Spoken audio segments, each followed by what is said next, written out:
It's on record now. So everybody knows we're being recorded. Yes, I love it. Okay. Okay, well, good evening, everyone. Marianne, can you really quick brief me on what was covered in the agenda so far with the... So we covered the minutes. We covered I gave the hiring committee update. We Awesome. don't really have a treasurer's report. I told everybody how excited we are, and we'll let them know what happens soon. And that's about as far as we got. So Okay. there's no treasurer's report because Lad just got back, and Welcome back, lad. and your chair report and is next, and then we'll go into discussion items. So you're up. Okay. And then we do have Councilman Sandoval, Jesse Sandoval, joining us at 7:30, and he just has a few minutes. So two things before we get started. I wanted to say, hey, lad, I'm sorry I missed your birthday. I was really, really, really tired, and I had the wrong day like Marianne. So, for some reason, I thought I was on Friday and it was Saturday. But happy birthday. Thank you so much for the invitation, and I hope you enjoyed yourself immensely. Awesome. And who else is coming on? So we do have Liz Senna. Thank you. Oh, there's Jennifer Cardenazar. Yay. Awesome. And then just for the recording purposes, so folks have some background a little bit, the referendum in Fontana started last year.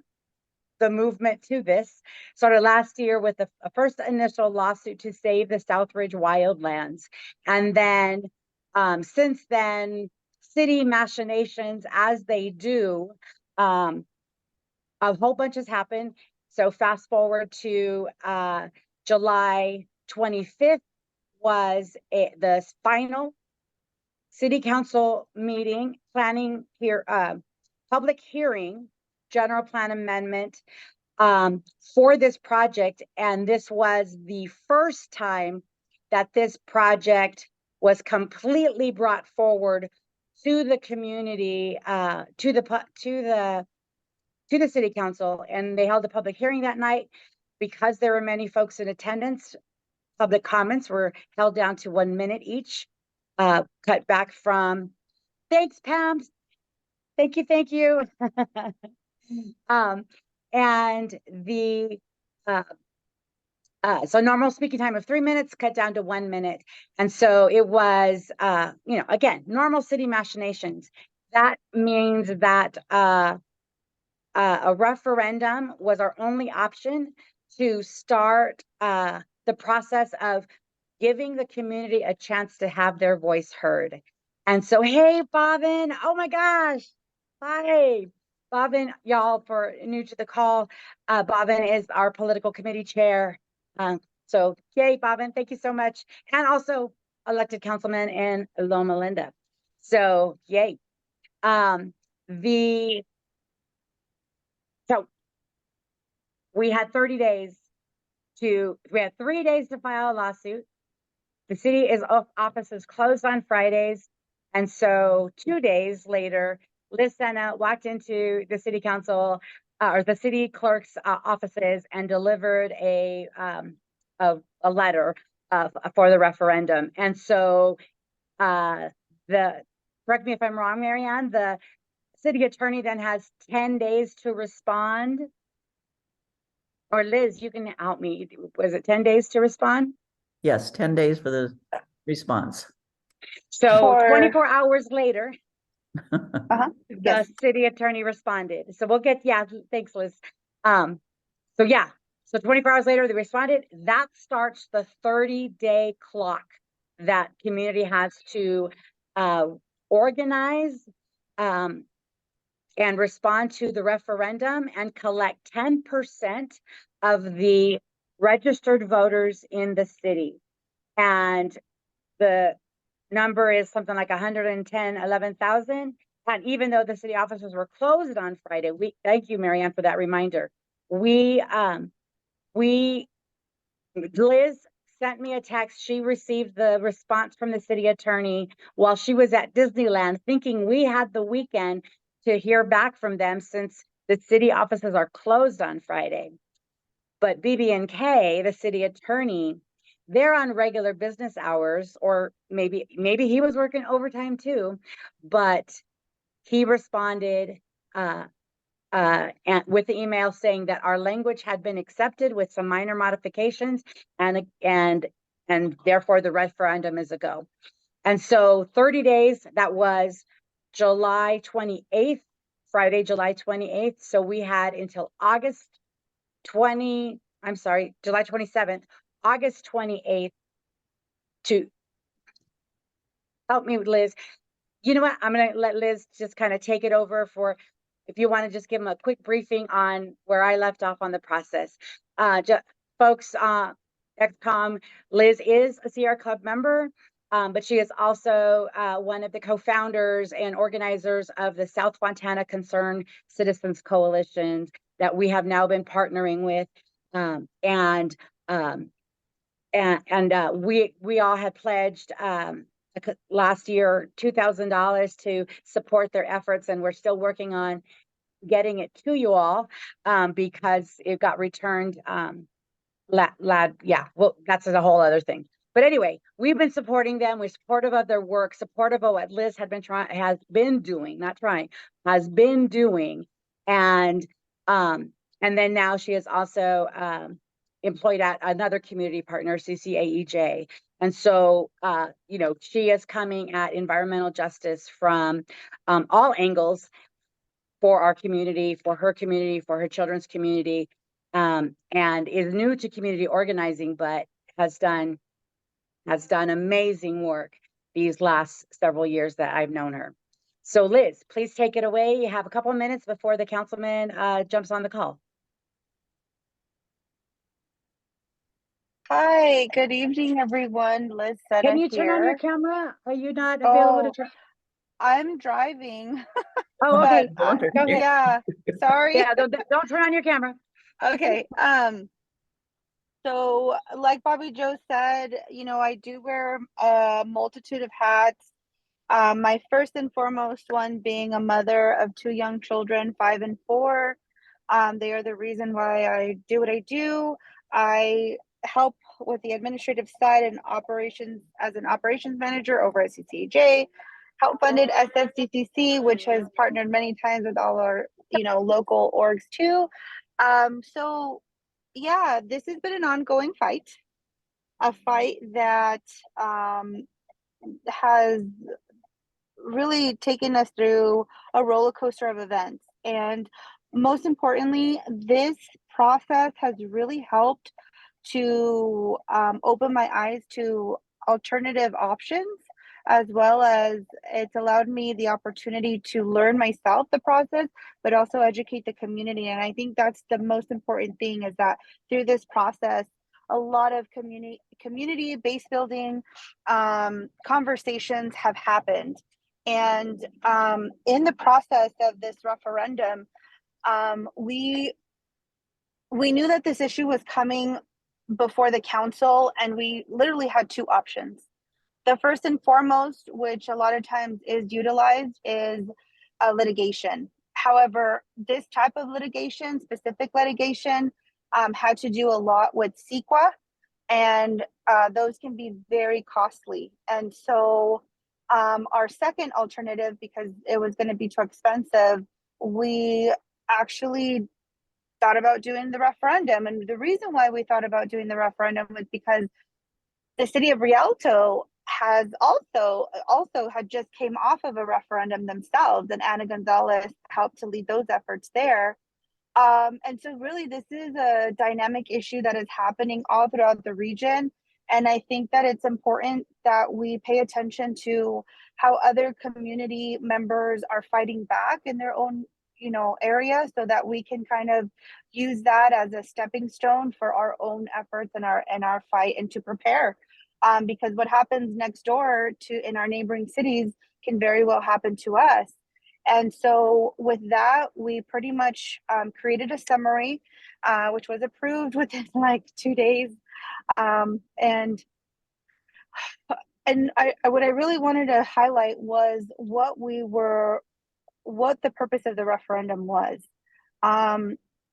A lot at the early beginning stages, we thought that we were essentially opposed, or there was a lot of confusion as to whether or not we were opposing a housing project, because that was part of the resolution, but it really wasn't that. That's actually that's secondary to the main issue, and the main issue is the amendment to the general plan and rezoning. And I think that's a very important topic to discuss, because we are having a lot of land use and rezoning issues in our region. And so when the city council decided for the third time, because the limit is 4 general amendments per year, the city was already reaching their third general amendment, the amendment to the general plan.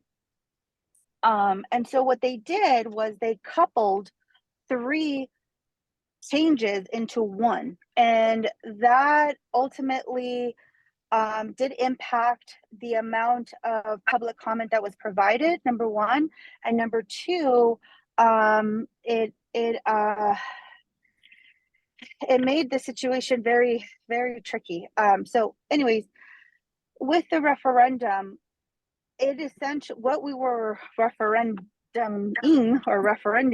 was the city council's decision to change open space, number one, quarry, number 2, and bird farm, 3. Rezoning those 3 land designations into medium density housing, or medium density residential, for the purposes of housing. Now, this housing wasn't affordable, it was attainable, but we can, everybody has a different definition of what attainable means. And so we also understood that the condominiums coming into the space were going to be 255 condominiums. Now, under the direction of Anna, she had asked me, can you please remind me why we didn't sue? Because there was a lot of issues that had to do with the land, the fact that it was quarry, the fact that they had to blast certain areas, the fact that there was no EIR. In fact, the EIR that was having some slight modifications, the addendum to the EIR, was originally created in 1981. And so to think that there is no EIR in 2023 is crazy. And so I told her, well, the reason is because it's too expensive. And she said, okay. So we tried once again with the attorneys to no avail. And then hold on, as I want to interrupt you. Can you go back and explain for our ExCom folks who Anna is? Oh, okay. I apologize. So Anna Gonzalez is the executive director of CCAEJ, the Center for Community Action and Environmental Justice. So your boss. My boss, yes. Yes, my boss lady. So we had the conversation again, and then we said, okay, well, I do want to preface that our attorneys did us a wonderful favor of providing us with 30 hours of pro bono work to come up with talking points.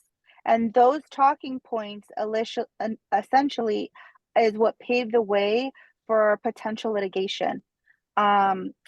Because of the statute of limitation, we did have some time to file before the deadline. And so we found another attorney that obviously raised major concerns in regards to CEQA violations, potential CEQA violations. And 2 of them that stood out the most was, one, there are a lot of endangered species on that quarry, and they were able to list them. And with that, the biggest question is whether or not the Fish and Games has been notified of the endangered species that reside in the quarry. We did not receive any information that they were notified. So that brings a big question. And the second one being a cultural question, whether or not those lands are indigenous, if they're sacred, and things of that nature. And in order to do that, there has to be a representative from the local tribes to be able to come and, provide their insight. And that has not been done. So we don't know if in fact the developer or city has reached out to either of those entities, and that raises a lot of flags. So this particular referendum holds a bunch of different layers, and so we can talk about the endangered species part. Okay, hold on, hold that thought. So thank you for finishing off that part. Hold that thought if you don't mind staying on. But I did promise the councilman that we would give him the time as soon as he stepped in. ExCom members, please introduce yourself. This is the Councilman Jesse Sandoval, who has been our Sierra Club endorsed candidate for his bid for mayor in 2022. For his city council seat that he is up for re-election next year. And he has been the lone voice up until July 25th. He has been the lone voice of voting against these warehouses. And he was the lone voice voting against this project in particular. So Councilman, please, you joined us you and your wife joined us all day on Sunday from 9 a.m. until I think it was near 11 o'clock when you left. Can you please, share your appreciation to the community members and the folks that you talked to, and share a little bit with our executive committee about your thoughts on the referendum? Well, it's just a shorter period of time you guys had. You did an outstanding job. We do get reports of what is submitted, and I understand you guys submitted 149 pages, which is approximately 3,700 registered people that they got to go through to make sure. But you guys did an outstanding job. I mean, all of you from Bobbi Joe, Anna, Elizabeth, you guys, you ladies did an outstanding job going out there and making sure that people came out and came in and signed. I mean, these people were coming all over. I mean, it's the thing is that the word needs to go out there. Even when I was out there talking to some of the residents, they didn't fully understand that once they explained what was going on, that they understood what was going on, and they wish they had more time to get more signature for all of you. But it's just that not explaining fully what's going on is a really burden, and it's always been a burden like that on this council. It's would you say burden or failing? Yeah, it just dissatisfies when there's an issue of so important to the community that certain elected say, oh, you only got 1 minute. I mean, 1 minute isn't the time for someone to fully explain what's going on, how they feel. And there really was no feedback from some of the elected officials of what really how the timeline went. I mean, originally the timeline was that the land was abandoned. Then they found out that it wasn't abandoned, and they found out that certain people were crossing certain private property to the other property, but that's been going on for years. I mean, all of a sudden we know all these things, but as far as what the work, all you clubs did and all your associates did is outstanding. I mean, I was just honored just to be out there and helping what I could. Like everybody else, I just got a busy schedule, and I really got a packet on Monday, but my calendar was pretty much full the entire rest of the week. I mean, like I emailed Bobbi Joe. I had, yesterday I had a meeting at 2, 4, 5, 6, and 7. So I just if we had more time, I'm pretty sure we could have well, you guys, not me, but you guys could have overturned the decisions. Just a short period of time of 30 days to collect 12,000 votes is really hard, especially like Liz and Anna Bobbi Joe, they got families, they got other groups that they belong to, and they're trying to juggle everything just to get these signature and get the word out. But to what I've seen, you did get the word out. It's just we ran out of time. But I really appreciate everything you, Bobbi Joe, Elizabeth, and Anna, and the rest of the crew that was out there. What you did to spend your time away from your family to go out there and do this as normal community members, to go out there and fight for what's right for the community. What your voices need to be heard. We need to listen to you guys. That's what we're supposed to be about. Representing the community. We're voted in by the community, and the community should have a say on what they want to see in the future of their area. So Awesome. And thank you so much again. Would you, if you have time, could you share a story of maybe one of the conversations you had with folks on Sunday? So it was Sunday where we did a rally at the it was what I could give this weekend. And I had pledged to do 9 to 3, and then I went crazy and said, I'm going to stay here until we get to 12,000 or they kick me in. And so, and wow. they couldn't kick me out because we were in the presence of a councilman. So when police officers, a police patrol went through, Councilman Sandoval was able to, talk and just see what was going on and explain what was going on, etc.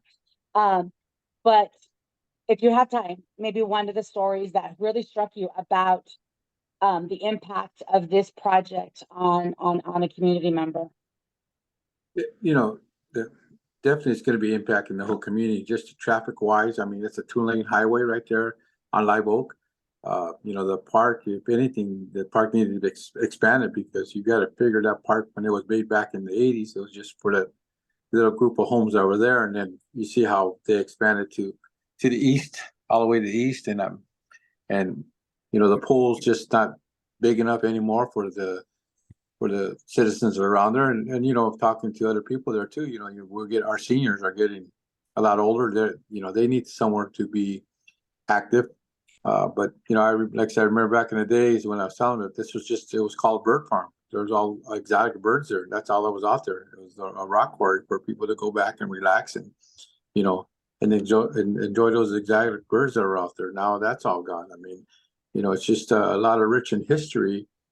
I think this was talking about, we don't know what was there before they even created the Southridge Community Plan. There could have been Native America. That there's a lot of stories that I hear that the Hispanic community went to some of those chicken coops there. That was their school. That's where they had to go to school. They couldn't go across it was Highway 99, and it turned into the 10 freeway, but they weren't allowed to go across that Freeway 10 to go to schools up in the city area. They had to go to school in chicken coops. So I mean, it's like when they tore down chicken coops, you tore some type of history of that part of the community in Fontana. So Wow. and we need to remember that every part that we want to have resemble some type of history established somewhere. And as we're going down the line now, I see that there's a few landmarks in south of the 10 freeway that are gone, or still there, that may be gone because other people have a mind just to wipe out the whole community and no established history. And if you really look at it, you go to the north part, you have history. And I'll just use an example like the Women's Club is history downtown. But then you go up to the north end, you got the Jesse Turner Center up there that was kept under the same name for the African Americans. But really, there's no rich history of a Hispanic community in any part of the city. There's nothing in the South that no one's talked about, and no one's moved on to where's their rich history. Because, I mean, we were an industrial town, Kaiser Steel. That's where everybody went to work. I mean, there's some cottages off of Merle and Juniper. Those are the first housing for the men and women that worked at Kaiser. Kaiser created those homes for the people who live there, so they're close by to the mill. So those are things that and that's part of the whole revitalization of downtown, because they're in that zone where Juniper, just the east side of Juniper, all those homes were homes people that actually were here first in Fontana, and those are slated to disappear with their moving of their plan. But you got a lot of people that right now currently that don't know the rich history of Fontana, and it's sad that we need to really get involved. I mean, we really need to send, like I was talking to one lady, she goes, well, I know you need to go to these council meetings. You need to speak what's on your mind. You need to tell them what you want to see your future is, because as elected officials, we're 4-year term. I could be gone in 4 years and there could be somebody else in there. But if no one from the community is stepping up and saying this is the rich history that we have to preserve somewhere in this town, it's all going to go away. And our future generations aren't going to know about that, and we need to start fighting for that too. That's amazing. Thank you. Now I see George has had his hand up. Mariana has a hand up. Would you have time to answer a question, or George would make a comment? Sure, go ahead. Comments. Maybe he can help with the comment. It's a good Oh, sure. likelihood if you're going to follow through with litigation and end up winning in court on litigation, and then the project is going to be brought back, more than likely, you're going to be at the same point you were a month ago, where a project is approved and you're going to have to go to a referendum, because again, the second time you try to litigate, it's more difficult because you've told the developer what was wrong with the project. So you could actually even now be softening up the community with continuing your education and doing flyers and handing out information, so that the second time around you are more easily able to get people to sign, and also during this time sign up more volunteers to do this.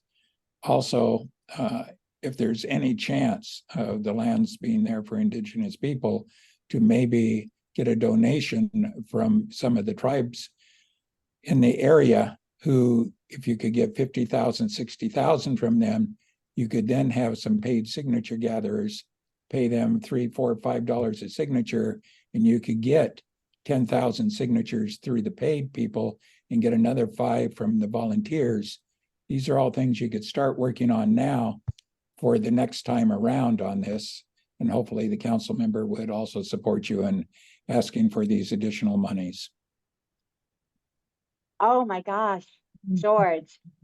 For folks who are new to the call and don't know, George is one of the strong community leaders out in Moreno Valley, who has been championing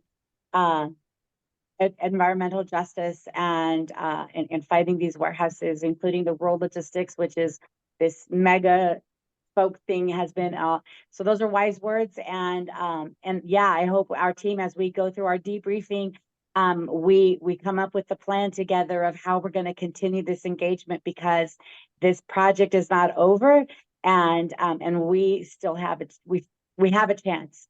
And I have joked with folks figuratively, this might be the hill I die. This might be the hill that if this goes, I might convince my husband to move down to Mexico, next to my best friend, right along the beach until the oceans rise too much and we have to retreat. So so thank you. Marianne, please. Oh, I just wanted to thank Councilmember Sandoval for being here, for all you do for us. When you said you were there from 9 o'clock on Sunday morning till 11, that was 11 o'clock at night, people. That wasn't 11 in the morning. I was there only till about 5 o'clock, I guess, from 9, and these folks stayed there all day and into the night, and yeah, thank you. Yeah, no, thank you. I was so grateful, because I have declared myself to camp out at places before, with a handful of folks, and I had some team members coming in and out, taking care of me, helping, help cover the table for receiving folks who were signing.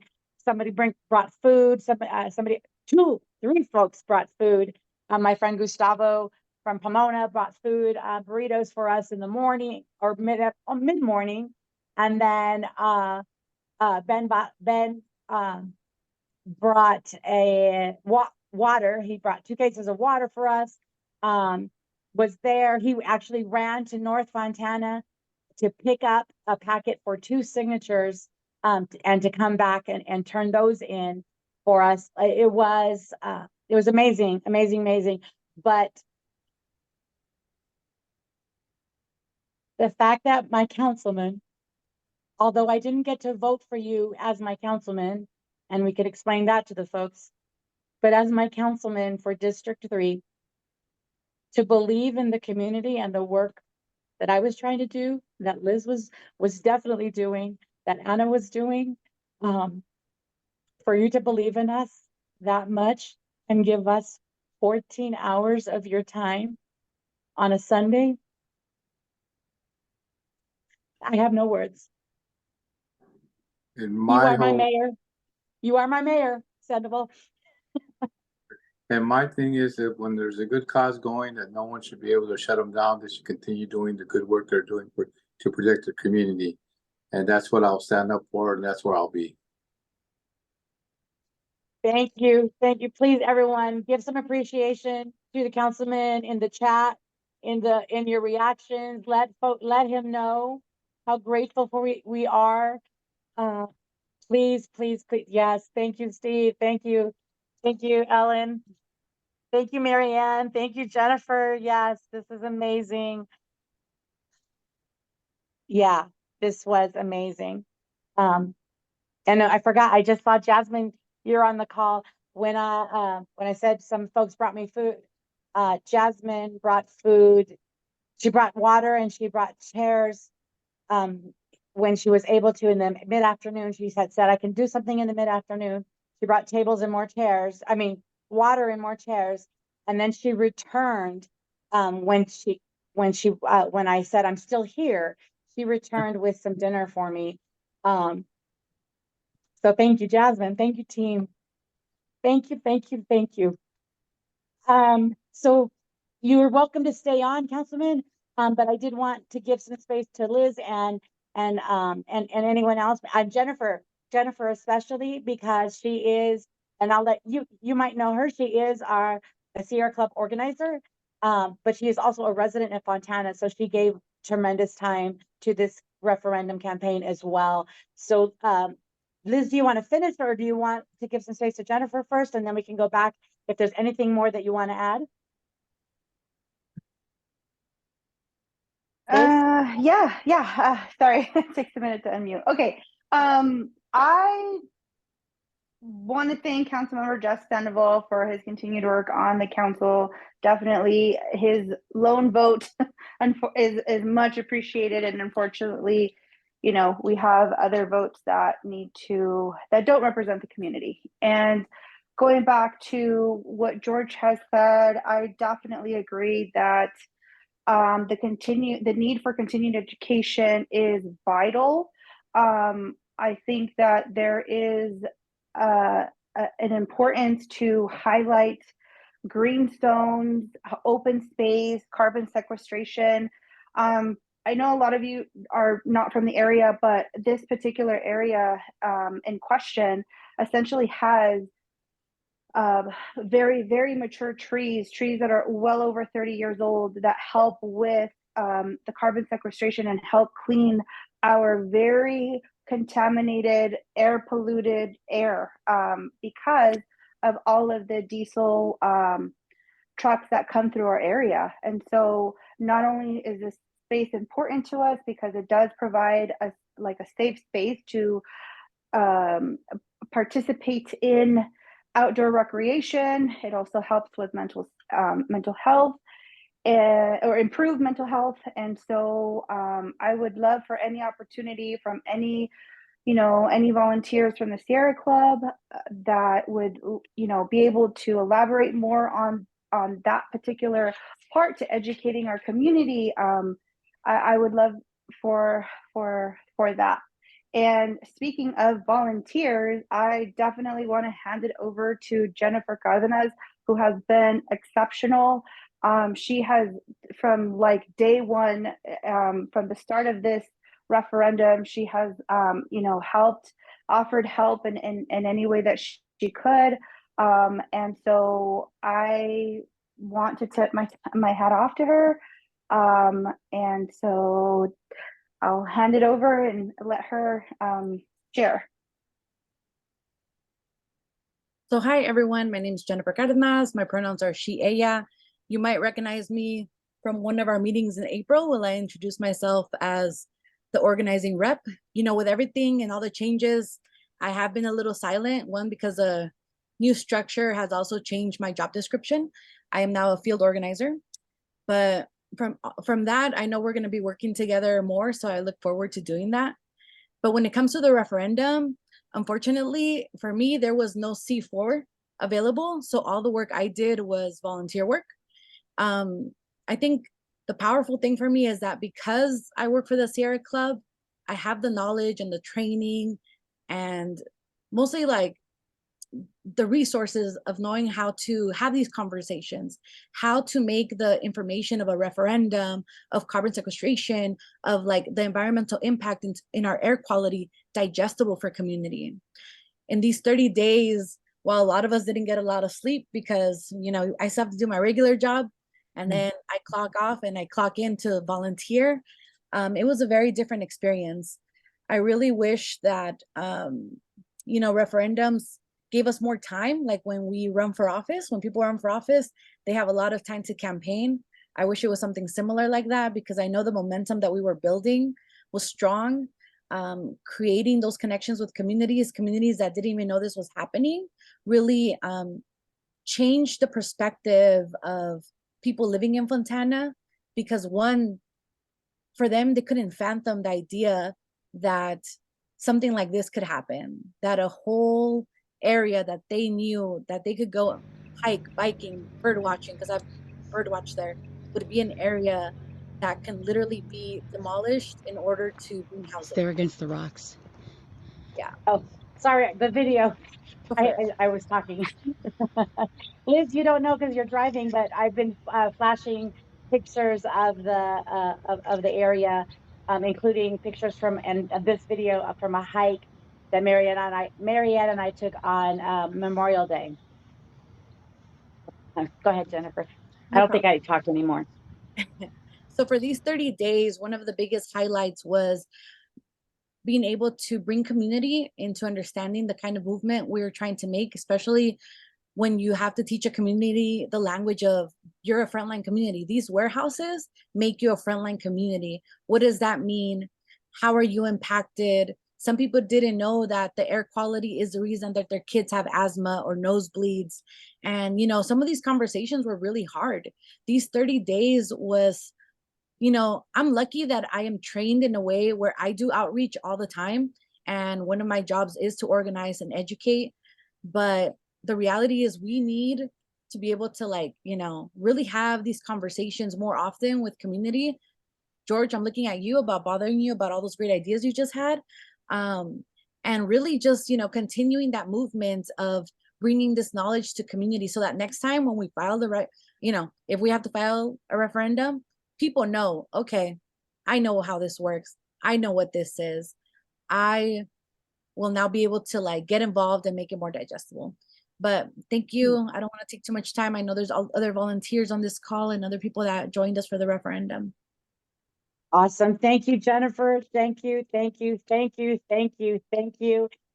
You and I have not had a chance to work together. And so we really actually even didn't get to connect through the referendum until this last weekend. And so, but sometimes that's it, right? It's the last few days where everybody is on all hands on deck. So thank you. Thank you. Thank you.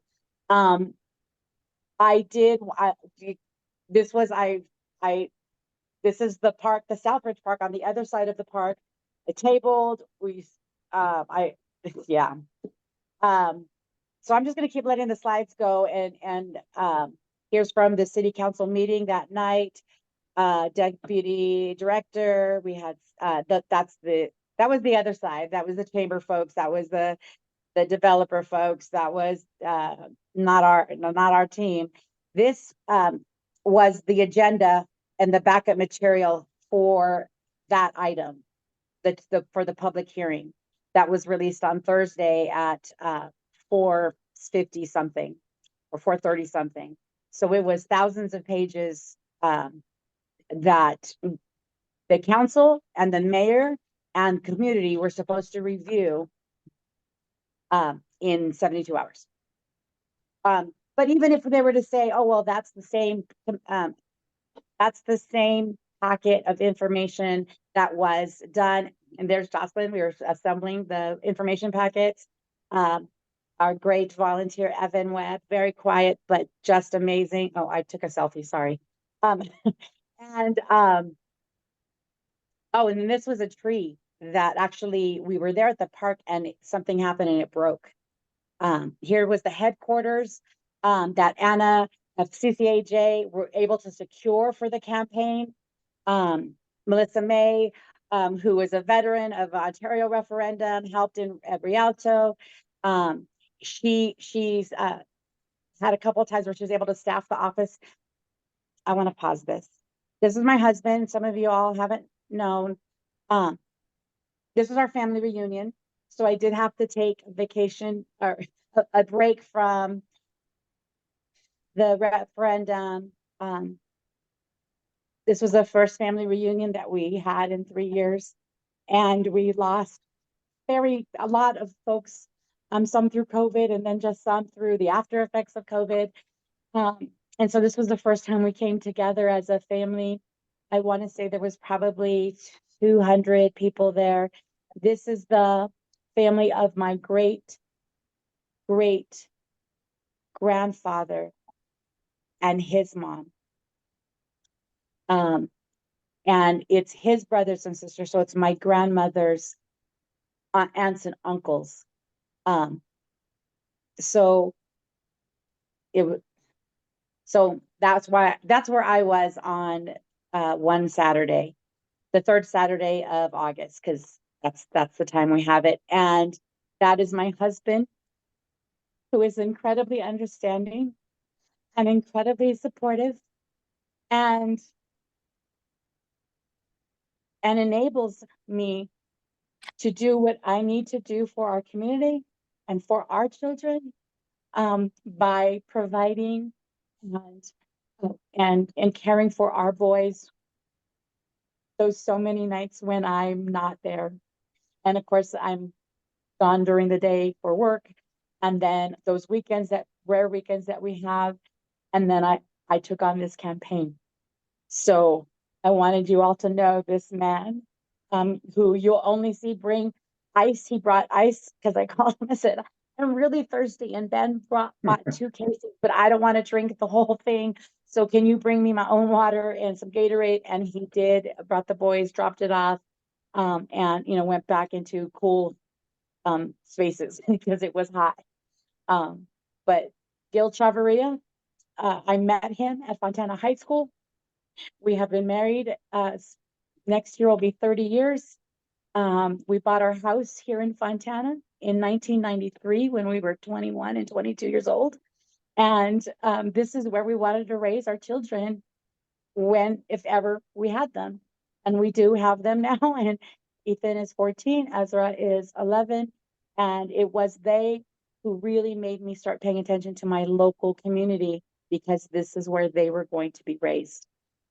So I just wanted to share that story. I'm sorry to take up that time, but I wanted to share that story with our ExCom, because I know many of you haven't met Gil. This is my front yard. There's a sign. Anybody else want to speak while we scroll through the more pictures?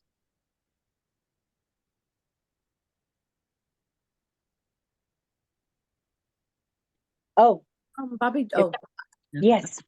I did want to say, this was the first time that I got to work with Liz in this capacity as a volunteer. I used to see, as just a resident of Fontana, I used to see her at City Hall speaking when I speak, usually because something's happening with warehouses.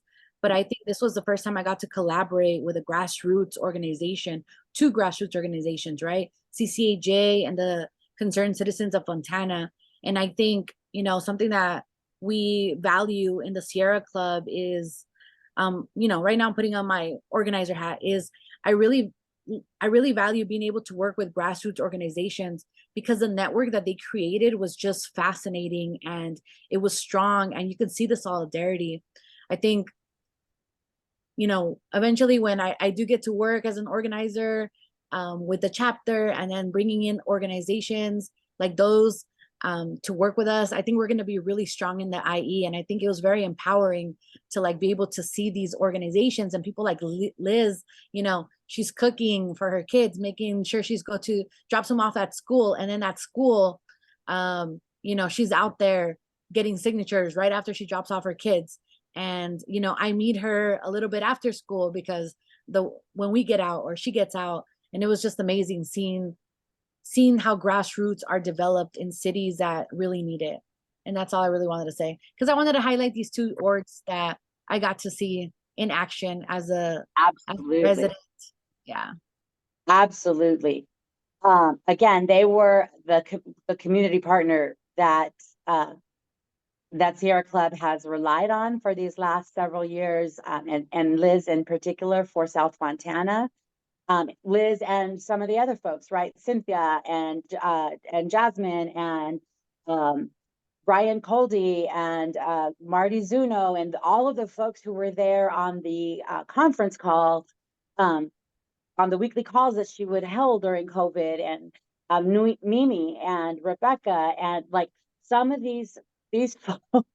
And Liz is the one who knew these folks, who knew to connect with them and turn them out. Yes.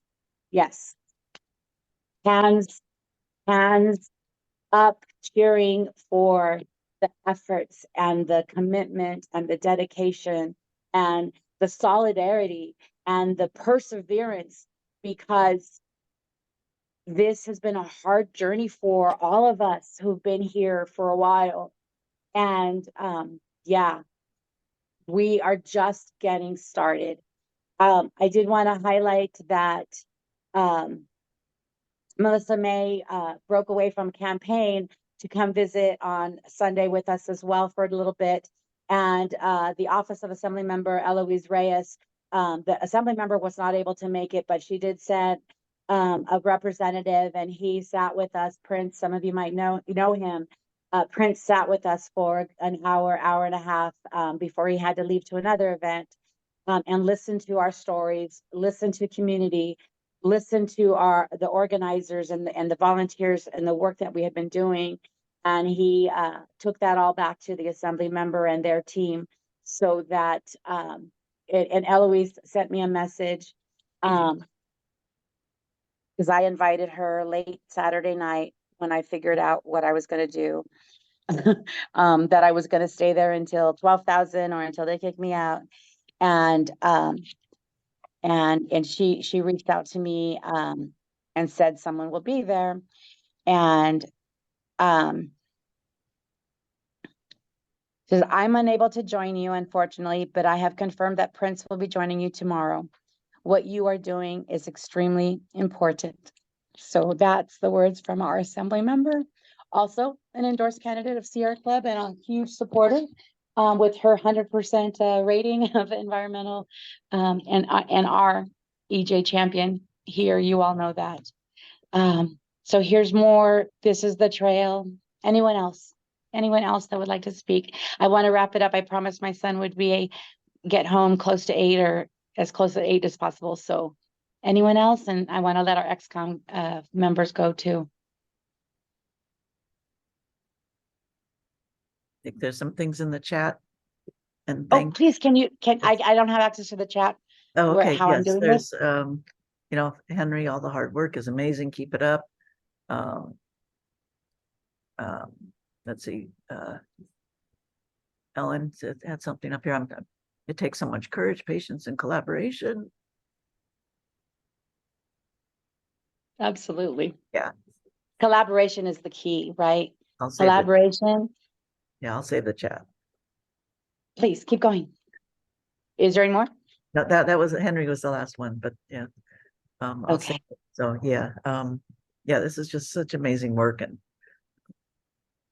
And I will say, you know what, Marianne, can I Thank give you some space and some recognition that the community, you know, doesn't know you and your work. But Marianne is the chair of our Sierra Club California, but she has been the chair of the San Gorgonio chapter, our local chapter, for the last 7 years. And it was her trust in me and her and Kim Floyd and John O'Hildner who engaged me to join the political committee for Sierra Club. And then in 2017, asked if I nominated me and voted for me to be the vice president. And for the last 7 years, I've been working with Marianne as I could, where I could. And then in return, when I asked for help in Fontana, the ExCom led by Marianne helped so much to get us started. So please, Marianne, share a little bit more, if you will, oh, I don't know what about else. your thoughts. Well, okay, then I'll just say thank you. Okay. Just very quickly, Please, George, yes. George, besides softening up the community over the next year, so you don't have to stand there and explain things for signatures, one of the things we did to get the final push a couple of different times was we told our signature gatherers for every 10 signatures you get, they get a raffle ticket. And then we had a nice large meeting with everybody turning those in. And we had a drawing for the raffle, and whoever won the drawing received $250. But it was just a little incentive for people to hang out there maybe a little longer to get a few more signatures to get a raffle ticket to perhaps win $250. And to try to get those last set of signatures is sometimes very difficult, and you need things like that. Right. To help people stand out there and continue collecting. Right. Well, wise words, George, from someone who has been organizing and engaging community members, and enlisting them in our mission. So yes, we're going to take these words. I know our collaborative leadership team needs to come together, grassroots, and do a debrief and do all of the things to close out this campaign and move us into the next chapter. And because we know this city council, Councilman Sandoval did share September 2nd. There was a proposal to have a special meeting to extend the general plan amendment. To extend the moratorium that it was approved that the same night, July 25th, to extend the 45-day moratorium on development. I can't remember all the details, but something about the downtown. They want to extend that out 90 days. And then some talk about 9 months, but what it will do is prevent businesses from entering, or it'll prevent the city from being able to prevent them from issuing certain kinds of permits while they do an analysis and study of the sales tax revenue. But really, I believe that it is in place to squeeze the current owners of these buildings and these homes into a desperate position to not be able to negotiate contracts in business and leases. So that's September 2nd, I believe. I don't have the exact information yet. It's September 5th. Oh, I'm sorry, September 5th. Thank you, Councilman. So and right after Labor Day. And it's 2 in the afternoon, and it's a week before our regular council meeting. Because we have a council meeting the following Tuesday. So it's a special meeting at 2 o'clock in the afternoon for couple items that really can wait, should have waited until our general meeting, which is the following week. So I just need to know where we're going with this, but yeah, it's at 2:00 on September the 5th. When After everybody, Labor Day. yeah, when everybody's on vacation or just Yeah, well, Yeah. everybody Or on just getting vacation, back. getting back, yeah. how they operate. That's how they operate. So he shared that, and then I think we also need to work on turning out folks to the next regular council meeting. And really to reach out to all those folks, including the 10 who signed up after 5 last night, but who had signed up and texted our campaign, I need to sign it, I need to sign it. Get all those folks to turn out and said, I would have signed it, I would have signed it, I would have signed it, I would have signed it, I would have signed. It would be powerful. And that's just my idea that I just came out of my head, but like at the top of my head, but I think we could deliver a powerful message to the city council that they are not shutting us up. Liz, yes. Yeah, you know, one of the things I wanted to add to that, because I think that's a great idea, is I wanted to add that while we are closing up the chapter on the referendum, a new chapter is essentially beginning, and that is with the litigation, and knowing that litigations are not cheap. However, I believe we do have an opportunity to fundraise.